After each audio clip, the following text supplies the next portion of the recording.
Kumusta na po kayo mga kaibigan, mga ginigiliw naming taga-subaybay? Saan man pong dako kayo sa mundo naroroon, sana po ay nasa mabuti kayong kalagayan sa mga oras na ito. Mga kaibigan, sa puntong ito ay atin naman pong sagutin ang tuligsa ng isang mangangaral sa loob ng Seventh-day Adventist na si Ginoong Raymond Cada. Patungkol po sa Iglesia ni Cristo na amin pong kinaaaniban. Narito, panoorin po natin siya. Kung mapapansin po ninyo, ay inirehistro sa pamahalaan yung Iglesia ni Cristo noong 1914. Pero hindi ka ba nagtataka? Kung sa Biblia nila kinuha yung aral nila na ang Iglesia ni Cristo lang ang malilikas, hindi ba obvious na ang tinutukoy sa Biblia is yung Iglesia na nasa Biblia? Eh kung yung Iglesia ni Cristo pala na malilikas ay yung nasa Biblia, eh bakit merong inirehistro noong 1914? Hindi ba merong Iglesia ni Cristo sa Biblia? So ibig sabihin, pag bumabanggit ang Biblia ng katagang Iglesia ni Cristo, obvious na hindi yung 1914 na inirehistro ang tinutukoy. Ang tinutukoy is yung Iglesia na unang pinamahalaan ni Cristo at ng mga apostol. At hindi yun ipinatlak noong 1914. Ibig sabihin, kahit Iglesia ni Cristo pala ang kinabibilangan mo, pero hindi naman pala yun yung Iglesia ni Cristo na nasa Biblia, hindi ka rin maliligtas kung yan ang tunay na aral. Bakit? Kasi yung, halimbawa, yung Iglesia ni Cristo, Roma 16:16, at saka Gawa 20:28 na Iglesia ni Cristo daw. Hindi ba yun na hindi naman ipinanganak noong 1914? Mag-isip ka lang ng maayos, madali mong mabisto yung budol, yung bogus na aral.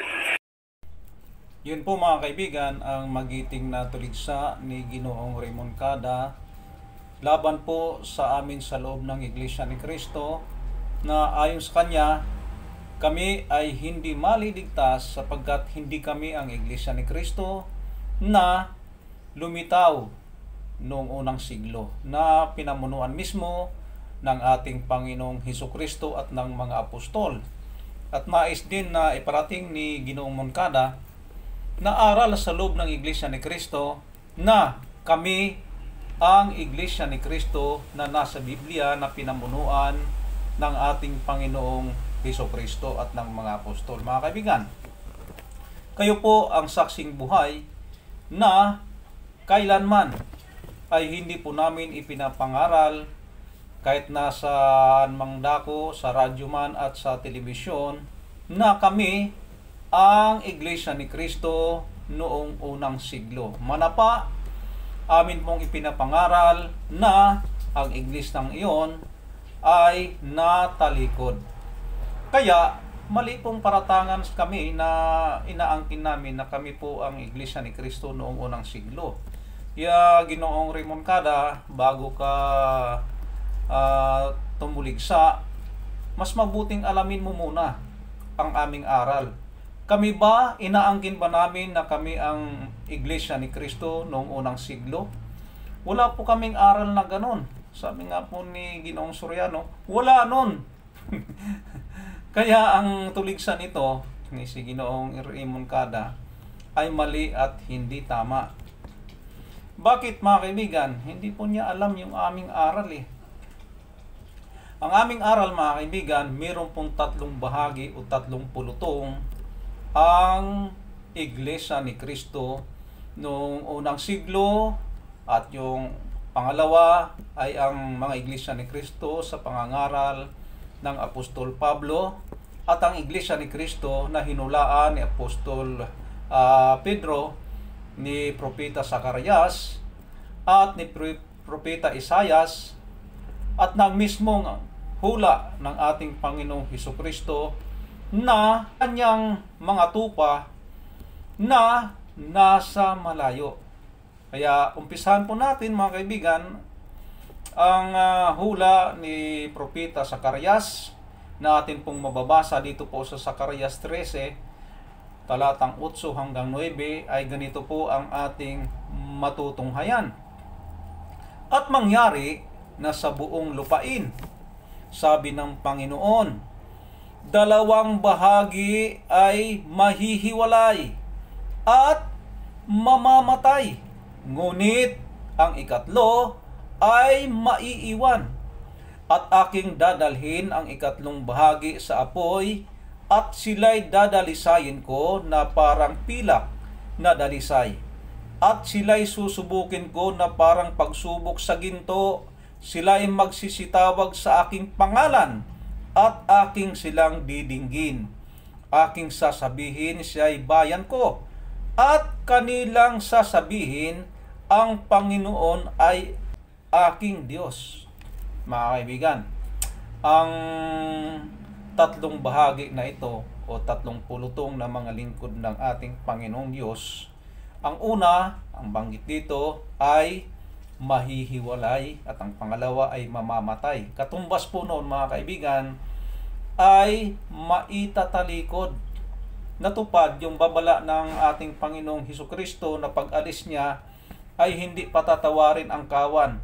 Sila ay sisilain ng mga asong lobo. Kaya natupad ang hula na ito ng propeta Zacarias sa kanyang sulat sa Zacarias 13:8 hanggang 9.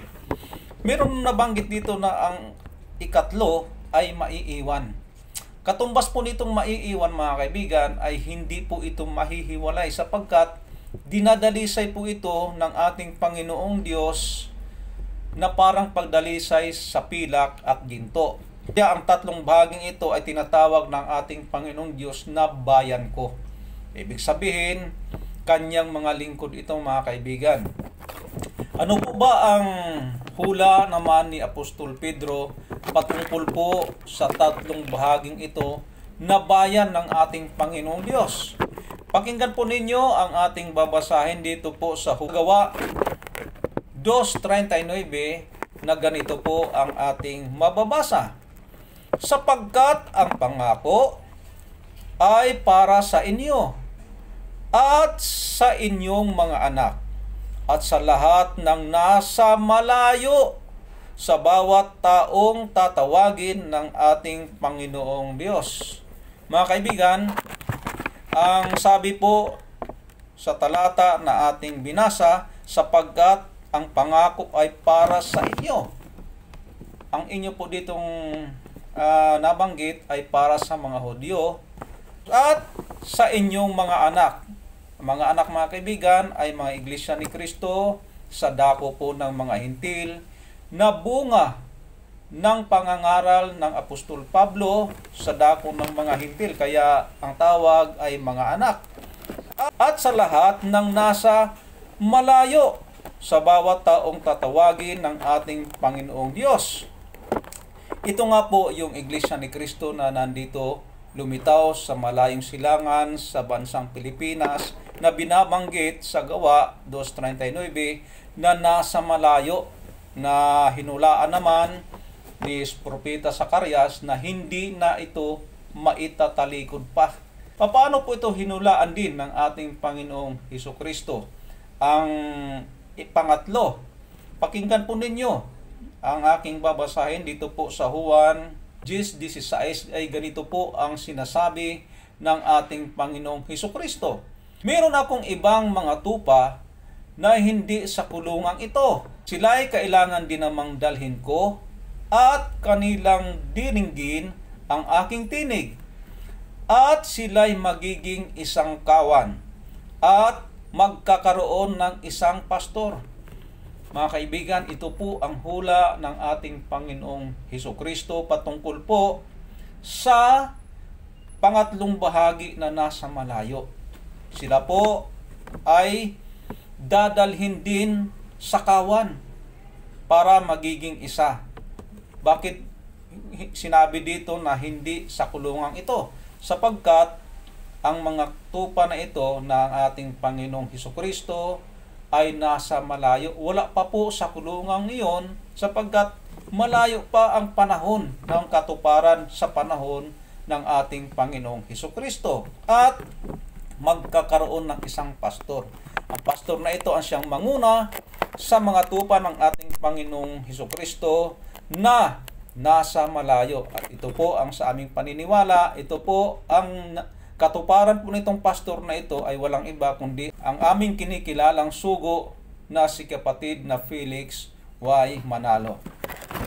Kaya, mali ang sinasabi ni Ginoong Moncada na hindi kami maliligtas sapagkat hindi kami ang iglesia ni Kristo noong unang siglo. Mali po, Mr. Moncada. Ang aking nailhad ngayon ay ang pangatlo ay mayroon din pong pangako ng kaligtasan ng ating Panginoong Diyos. Kung papaanong may pangako ang unang iglesia ni Kristo at ang pangalawa, ganun din po ang pangatlo. Meron din pong pangako ng kaligtasan ang pangatlo, katulad sa una at sa pangalawa. Kaya, Ginoong Raymond Cada, makikita natin ngayon kung sino ang nabudol at bugos ang aral. Sapagkat, alam naman natin ang ating Panginoong Diyos ay hindi po nagsusugo ng babae. Maging ang ating Panginoong Hesukristo ay hindi po nagsusugo ng babae. Kaya alamin natin kung sino ngayon ang bugos at nabiktima ng budol. FYI po mga kaibigan, ang puno po ng relihiyong SDA ay isa pong babae na walang karapatan sa pangangaral base sa history po ng pagsusugo ng ating Panginoong Diyos at ng ating Panginoong Hesukristo.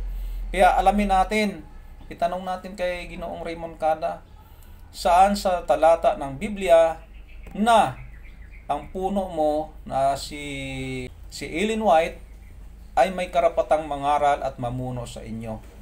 Tiyak, walang maisasagot si Ginoong Cada. Sabi nga ni Ginoong Soriano, wala nun. Kaya, Ginoong Raymond Cada, sino ngayon ang biktima ng bugos at ng budol?